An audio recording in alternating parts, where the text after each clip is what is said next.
panguva ine zvakunyatsobuda pachena dzingangova zvadzo nharo kana kuona vana Mutsvangwa kana ona VP Constantino Chiwenga chibloka kuda kwaChuda Tagwirei, but chokwadi chakabuda pachena yesterday panoonekwa kunzi mutungamiri wenyika yeZimbabwe aona kuda kwaChuda Tagwirei. Aiwa, those two people vanonyatsokuwirirana ende vanhu vanyatsozikanwa kuti maallies ari pedyo napedyo panguva ino.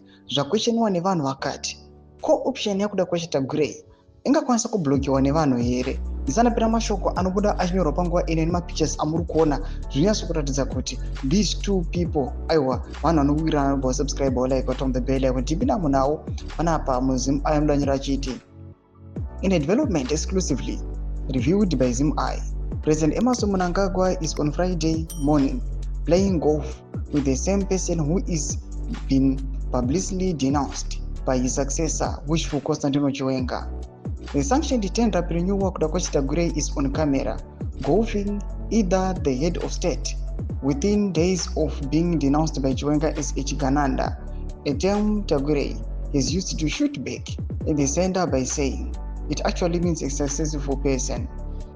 The development, together with the disclosures by multiple ZANU-PF heavyweights, suggests that Tagwirei's bid for ZANU-PF Central Committee co-option will still happen, despite protests from Chiwenga's loyalists. Thomas Karubuda panguva ine zvamuri mapictures panguva ine vanhu vakunyatsokuona kuti yes kungava kublokiwa kuri kuita kuda kwaChuda Tagwirei is co-option to the Central Committee, but panguva ine vanhu vane kaunga feeling kekunyatsoratidza kuti aiwa kuva very close kwavari kuita nemutungamiri wenyika uku.